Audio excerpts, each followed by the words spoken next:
WCEG Talk Radio. We are the worldwide community empowerment group. You're listening to Millennial Talk 2.0.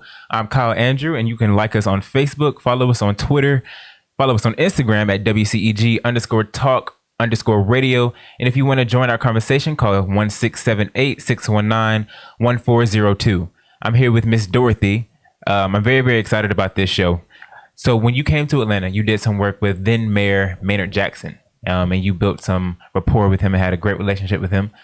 Yes. Okay. I did. And I must say this, that before I moved to Georgia, I was a social worker in the state of Michigan. And I had to leave Alabama. I graduated on a Sunday. And my parents shipped me out on a Wednesday because my life was still in jeopardy. Right. So I went to Michigan. Right. And I was a social worker there for a minute. Mm-hmm. And then I moved to Atlanta. I wasn't intending to stop in Atlanta. I was on my way to Dallas. I had heard so much about Dallas. What was attracting you to Dallas? It was a long ways from home. Yeah. Okay. I can understand that. I wanted to get out of there. But when I arrived at the airport, it was a large airport, and a little country girl, I'd never seen an airport like that. Mm-hmm. So I asked around, and then I took a cab downtown to the Holiday Inn. You can see it off of, I think it's, 85. Mm-hmm. And I stopped there, and I called my parents, and they said, we talked, where are you? I'm in Atlanta. Well, you're not supposed to be in Atlanta, you're supposed to be in Texas. Mm-hmm. I said, I want to stay. And I stayed a couple of days, and they said, you intend to stay a little bit longer? I said, yes.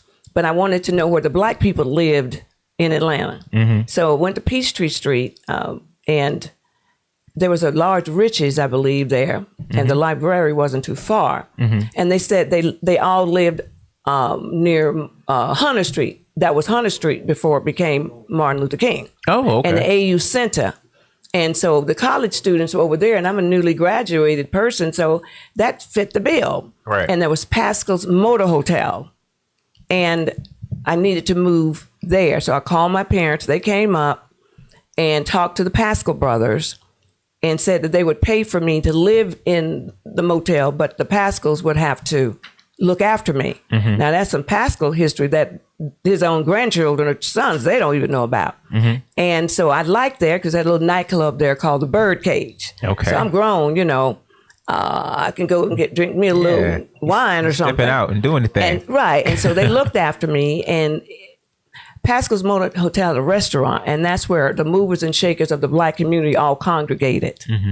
And that's where I met this Black city councilman, Maynard Jackson, and some of the ministers that were regular people. They all had breakfast there. Now, when you speak of the Pascal brothers, is this in correlation with the Pascal restaurant that MLK used to meet and have meetings at? He didn't, but that was new. Okay. And it was on Hunter Street. Bronner Brothers was on one end, Bronner Brothers hair beauty products. Right. And that's where I got my start. Mm-hmm. And then I met different people. And then my first job in the city of Atlanta was for Pepsi-Cola Bottling Company. Mm-hmm. And they needed a Black woman with an afro. That's what they were looking for, someone that could walk and chew gum at the same time. and so they hired me, and with the help of Maynard Jackson and one of the city councilmen, because I believe it's still over there on Chattahoochee Avenue. I don't go over there much. Mm-hmm. I live in the country, so I don't get to the big city much. Yeah. I mean, you definitely live out there. I remember when I was on the way to your house and I saw a high school and it had cows in the front of the high school. I was like, where am I? We have everything that's wild. That's interesting. It is. I don't even go in my backyard because we have snakes, copperheads. I wear steel-toed boots. But nevertheless, that's how I met Maynard. Mm-hmm. And Maynard was going to run for mayor. Mm-hmm. And so I got in on the ground floor. I'm young, vital, and I'm going to help this man win. Mm-hmm. And he won. And I also volunteered for his second round, becoming mayor. And while I knew Mayor Jackson, I told him, I started working for Economic Opportunity Atlanta after I left the bottling company. And I was responsible for the entire northwest side of Atlanta. That's a lot of responsibility. It was a lot of responsibility for a young person, but I did it. And I had a free clinic over there at Georgia Tech, because see, that was public housing at one point, and where the dormitories are now. And there was what's it called? Timwood Homes? Techwood Homes, all of that over in that area in Southwest, and all of the AU Center, there was public housing over there. And I worked with Economic Opportunity Atlanta, and was responsible for it. And we answered to the mayor. And so you do a good job, you get recognized for that. And I was telling you guys earlier, my father was military, Army. He wasn't in there that long, World War II, but it still stuck with him. So every morning I had to get up, make my bed, do all of the things that people do before they leave home. But one thing both of my parents needed me to do was to go to school. I went from the first grade through the 12th grade, never was late, and was perfect attendance. I was the only child in school like that. So when that honor came, I had to walk down the aisle, and my friends, they were joning me, Miss, what do you call goody two shoes? Yes, I was. Yeah. And I received that award, and I'm always early. If I'm late, there's a reason. If I don't call you, there's a reason. And so I started young, being regimented at home.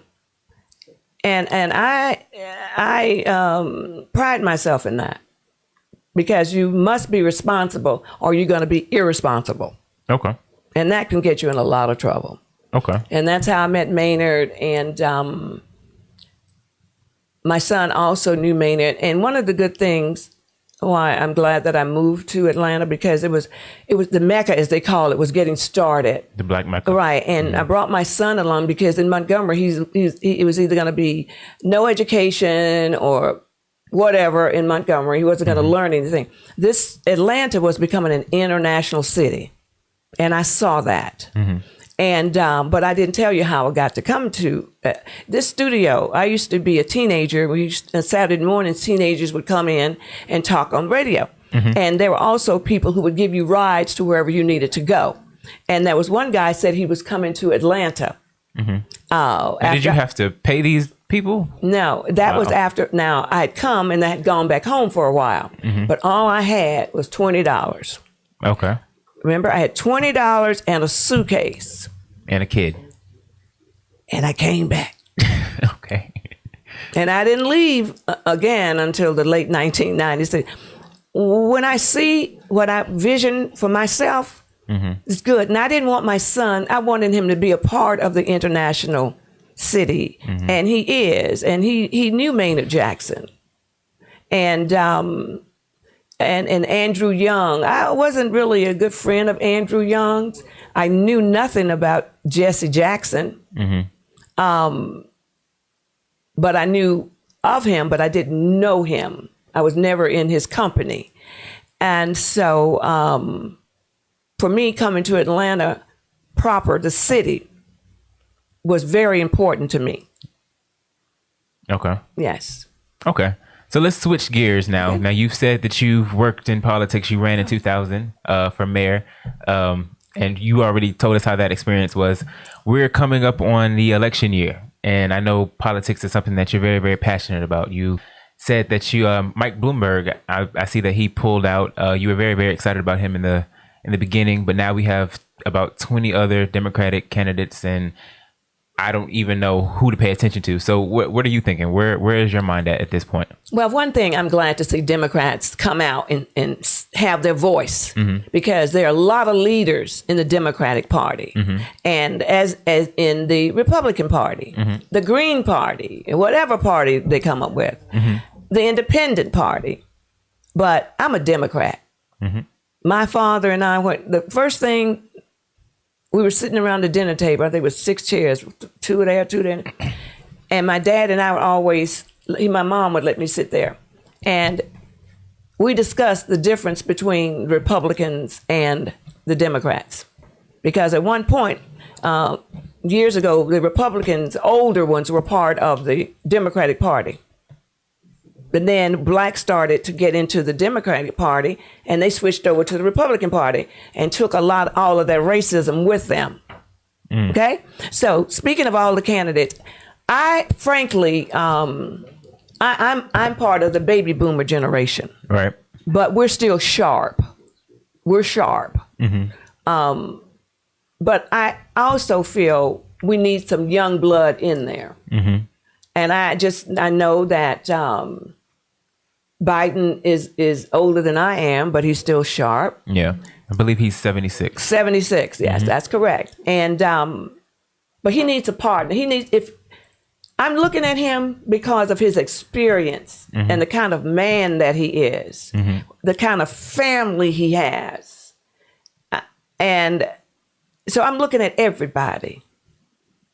And the convention, whatever they decide on, that's who I'm going with. But I'm glad to see so many women and young men come out. Yeah. Because we have a lot to say. What are your thoughts on Kamala Harris and Cory Booker? I think they have a lot to say.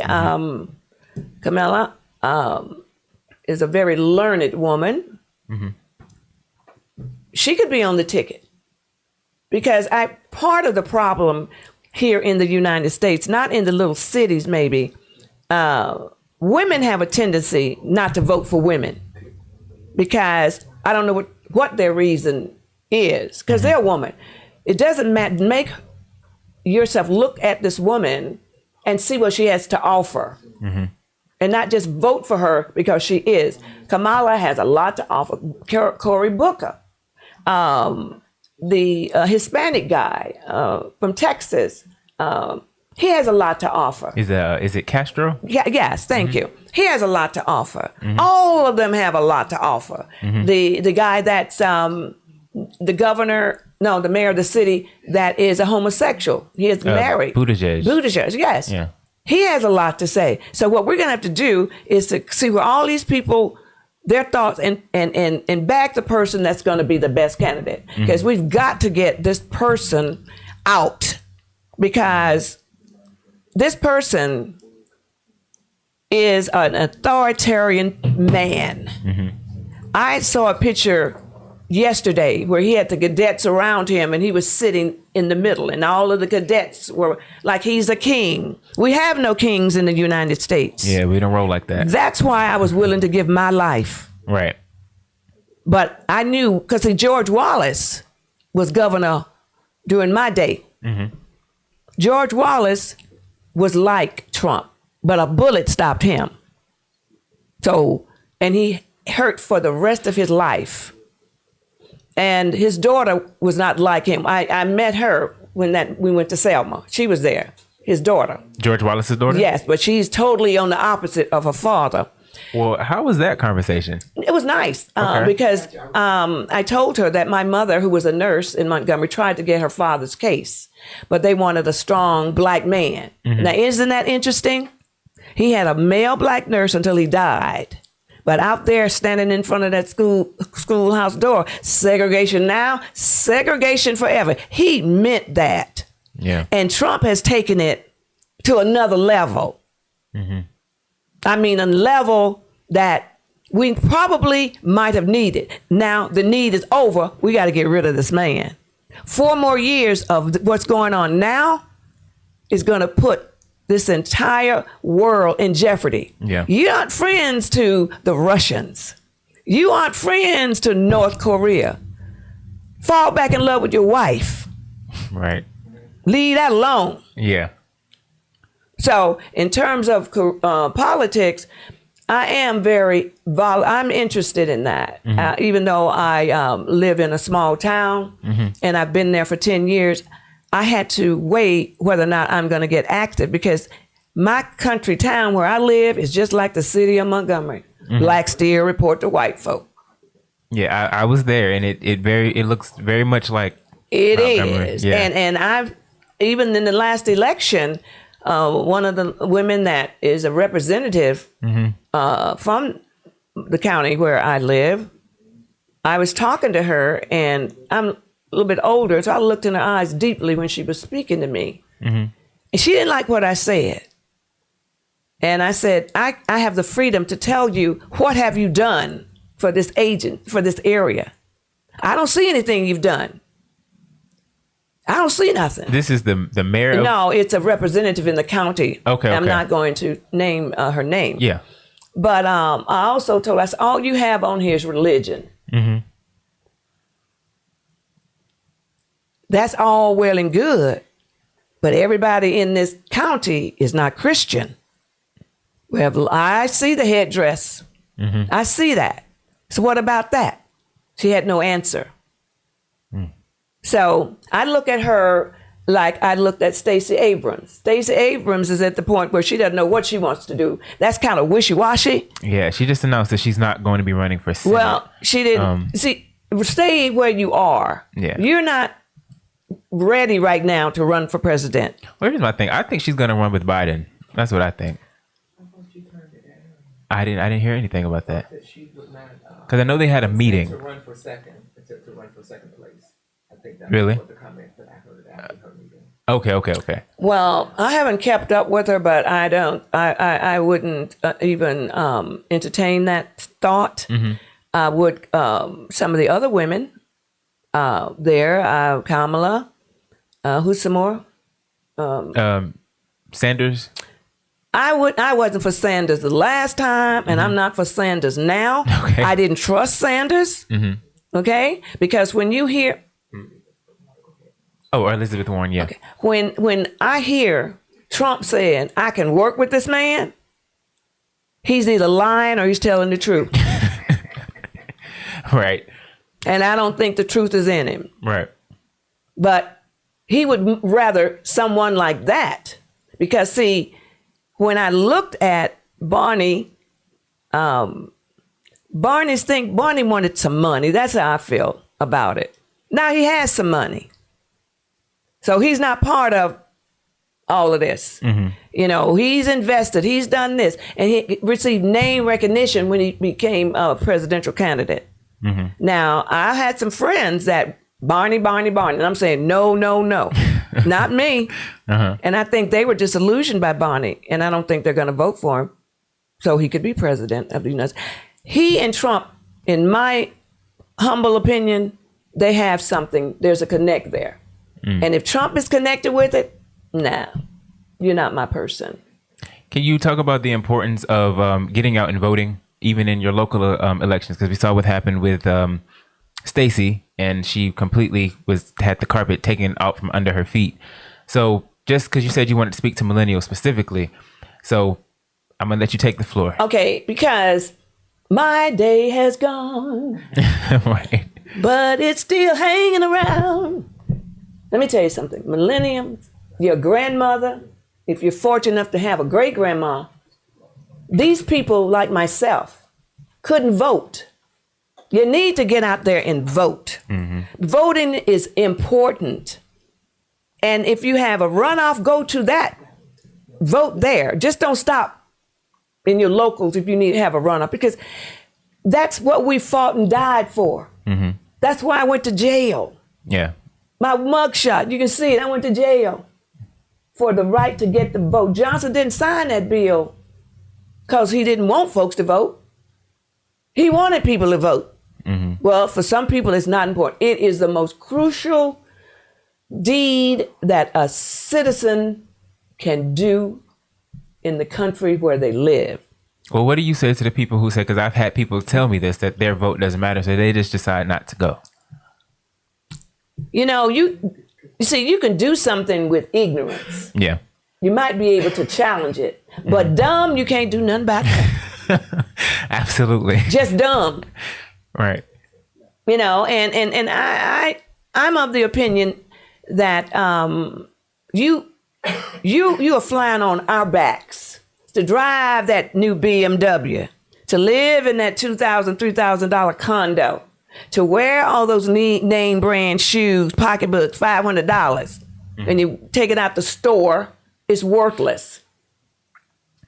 You need to vote because, see, this can all be taken. We look at the Supreme Court. The Supreme Court is stacked with conservatives. Okay? Look at it. And look at the Senate. It's stacked with everything. They're not going to go against Trump. The House is. That's why all of the Democrats got elected this last time. People are tired. Young people, your vote matters. If you don't vote, you don't matter. Don't buy that BMW. Stay ignorant. Yep. Okay, back in the slavery day and leading on up to the 1960s, young people were voting because they knew education was the key. But when you don't get that education, you need to read. You can go on Google, find out anything. Even yourself, you can find out.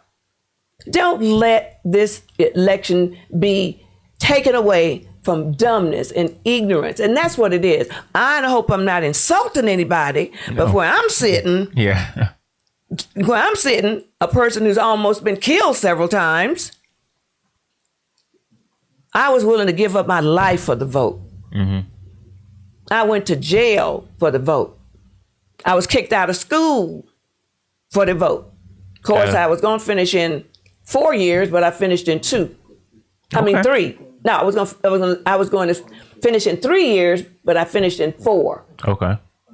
Because I was eager to get out there and show the world what I had going and what I had learned. But you cannot look at somebody if they're so materialistic. You know, I watch Netflix a lot, and I see the richness that's there, and the swanky homes. That's what I want. Well, why do you think you can get that? Because, see, also, we don't have internment camps. Well, yes, they do for the Latin people out on the border. There's internment camps. They're nothing more than internment camps. That's what a dictator does.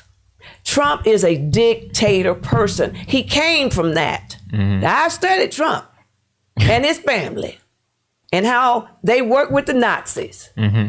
There's a program on Netflix now about Hitler.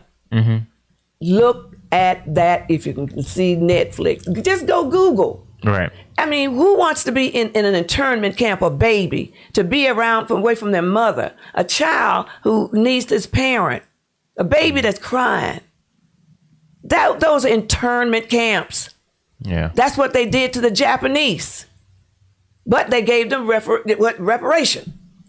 Okay? Right. They did that to the Japanese, which was wrong. Took their land. That's what the racist white people did in Alabama, Mississippi, Georgia, and everywhere else where they were. It's important that they vote because it can go. He wants a military to back him. And I spoke to a friend of mine who's a Vietnam vet the other day, and I said, one of my fears is that the military will back Trump. Because a lot of them wear those Make America Great Again hats. They're so stupid because America's already great. I said, what if the military turns on its people? He said, hopefully it's just a small amount. Look what Hitler did. Wow. Look what, if you want to go, if you want to go even further than that, look what Caligula did in Rome. Trump is a dictator person. And people need to vote, and they need to vote him out. And that's impeachment. What did I think about impeachment? Impeachment is a form that you can use, but he's still not going to be out. But vote him out at the voting booth. Get him out of there. Right. Because you're eventually going to have children. The millennials, they're going to eventually want to have children. So there's a lot of movies on Netflix how the government comes in and you have this group of people. That group. That's not far from reality. Healthcare. I'm 72 years old. They say I've been grandfathered in. Yeah, I have been. I got the grandfather. They're not going to get that in the Social Security, paying into Social Security. I don't think that's going to last too much longer.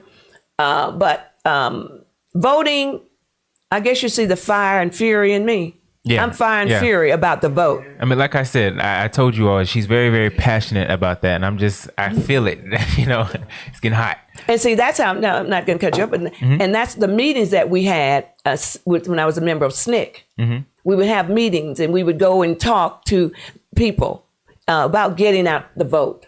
And that's why I joined it. You know, we were a young youth group that when I don't know what was that Black Lives Matter, I don't know. But I don't see them as the passion like I had in my day. I don't see it. I really don't see it. And I've often asked, do they have attorneys that get them out of jail when they're locked up like we did? We had everything. We had the lawyers. We had doctors. Somebody needed shoes. We had all of that. And we didn't even have the internet. What we talked on was rotary phones and the mimeograph machine. But the words went out. Can you say that one more time? Mimeograph machine. Mimeograph. It's something old that you have to turn with ink and you get it printed on paper. Now we have some kids don't even know what a dial phone is. That's how we made the movement go. Absolutely. I used to sit in numerous hours in the student union on campus, Alabama State, playing bid whiz. I learned bid whiz well, but we weren't just playing bid whiz. We were strategizing on campus, playing cards, having to leave Montgomery at night to come to Atlanta. And I didn't know much about it then, but I came to have meetings so ears wouldn't hear what we were saying. I don't think they're doing that today. They're just doing what they're doing. Because things have changed. But it shouldn't change that much. Because I listened to the leaders of some of the youth movement. I'm disappointed in a lot of that, but I'm not going to get involved with it. Well, what do you think is lacking? What do you think needs to be there that Passion. you don't see? Willing to die. Nobody want to die wearing their Jordans. And then she takes a sip. That's right. So the millenniums have a lot on. They don't have any more on them that we had on us or one had with Frederick Douglass days.